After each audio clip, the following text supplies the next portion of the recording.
ဟုတ်တယ်သူပေးရမယ်အိမ်ထဲမှာပုံပြီးတက်တာရယူနေလို့မရဘူးပြောပြီးကြပြီလားဒီနေ့ငါ့ကိုပတ်စံမပေးရင်ငါဒီမှာပဲတေးပြမယ်တေးချင်ရင်တခြားနေရာသွားတေးစမ်းဆွေမျိုးကိုဒီလိုပြောရသလားသူ့ဘဝပြတ်သွားတာမင်းကြောင့်ပဲသူ့ကိုဒုက္ခရောက်အောင်လုပ်ခဲ့တာငါမဟုတ်ဘူးမင်းမဟုတ်ရင်ဘသူလဲတောဝက်တွေရှိတာတိလျက်နဲ့ကာကွယ်ရေးစီးကိုဖယ်ခိုင်းပြီးတန်တတိုင်းဆောက်ခဲ့တာမင်းပဲအောက်မှာကျနေတဲ့စာရွက်ကိုကောက်ပြီးအတန်ကျကျဖတ်ဆန်းကန်ထရိုက်စာချုပ်ဆိုတာဘာလဲတိလားဒီစာရွက်ဘာလို့ရှိနေသေးတာလဲဘာလို့မရှိရမှာလဲမင်းကိုယ်တိုင်လက်မှတ်ထိုးထားတာပဲအဲ့တုန်းကတောဝက်အကြောင်းနဲ့ငါတို့ကိုခြောက်ပြီးလက်မှတ်ထိုးခိုင်းတာမရဘူးလက်မှတ်ရောလက်ပွေရရောပါတယ်မမှန်ဘူးလို့ပြောလိုက်ရုံနဲ့ပြတ်မသွားဘူးဟုတ်တယ်အဲ့နေ့ကငါတို့လက်မှတ်ထိုးခဲ့တာတော့မှန်တယ်ဒါပေမဲ့တကယ်ကြီးတောဝက်တွေဆင်းလာမယ်လို့ဘယ်သူထင်မှာလဲဒါကြောင့်ပဲမင်းတို့ကိုလက်မှတ်ထိုးခိုင်းခဲ့တာအကျိုးဆက်ကိုအရင်ကတည်းကပြောထားပြီးသားငါဂယုမဆိုင်ဘူးလက်မှတ်ထိုးထားရင်တော့မင်းလက်စားပြီးထိုးခိုင်းတာ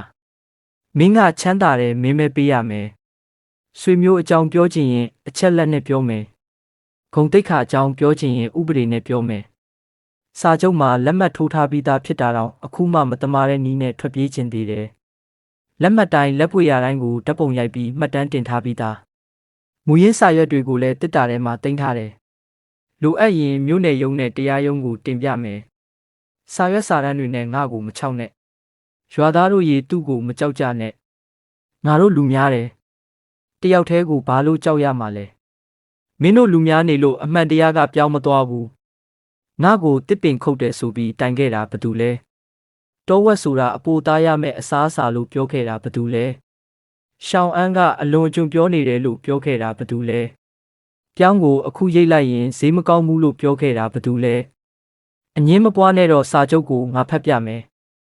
ရှောင်းကျန်းကွန်နဲ့လက်မှတ်ထိုးထားသောရွာသားများ၏တောင်းဆိုချက်အရယနေ့တွင်နေဆက်အနှံ့ကာကွယ်ရေးစီကိုဖျက်သိမ်းသည်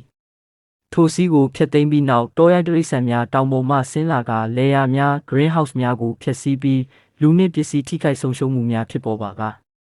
ထိုဆုံးရှုံးမှုအလုံးကိုတောင်းဆိုသူရှောင်းကျန်းကွန်နှင့်လက်မှတ်ထိုးထားသောရွာသားများကတာဝန်ယူရမည်လင်းဖန်နှင့်လုံးဝမသက်ဆိုင်ပါတောဝက်တွေအကြောင်းငါတတိပေးခဲ့တယ်မင်းတို့ကငါမနာလို့ပြောတာလို့ထင်ခဲ့ကြတယ်စောစောရိတ်သိမ်းဖို့ပြောတော့မင်းတို့ကငါခြောက်နေတာလို့ပြောခဲ့တယ်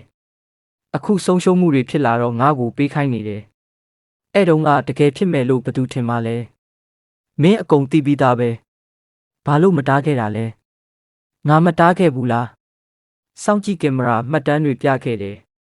သတိပေးခဲ့တယ်ကာကွယ်ရေးစီးဆောက်ခဲ့တယ်တစ်ပင်တွေကိုဖျက်ဖို့အတင်းပြောခဲ့တာဘယ်သူလဲရှောင်းကျန်းကွာမင်းကိုယ်တိုင်ပဲလက်မှတ်ထိုးလိုက်ဆိုပြီးပြောခဲ့တာတောဝက်နှစ်ကောင်ရရင်တရွာလုံးစားတောက်ပွဲလုပ်လို့ရတယ်လို့မင်းပဲပြောခဲ့တာအခုမှလင်းဖန်ကိုရော်ကြီးပေးခိုင်းနေတယ်ရှက်စိတ်တောင်မရှိတော့ဘူးလားရွာလူကြီးအဲ့လိုတော့မပြောပါနဲ့ကျွန်တော်လဲအားလုံးအတွက်စဉ်းစားခဲ့တာပါမင်းကမင်းသားရဲ့ greenhouse အလင်းရောင်ရဖို့ပဲစဉ်းစားခဲ့တာတရွာလုံးကိုအကြောင်းပြပြီးမဖုံးကွယ်နဲ့မင်းသားငါတို့ကိုပြောင်းမေ့ခိုင်းမှုဆိုရင်ဒီနှစ်စားဖို့အစားအစာတွေရှိနေအောင်မှာ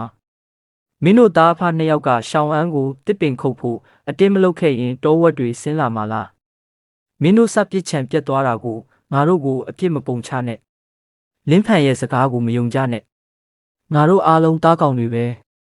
တားကောင်ဟုတ်လားဒီကိစ္စကိုစခဲ့တာမင်းပဲ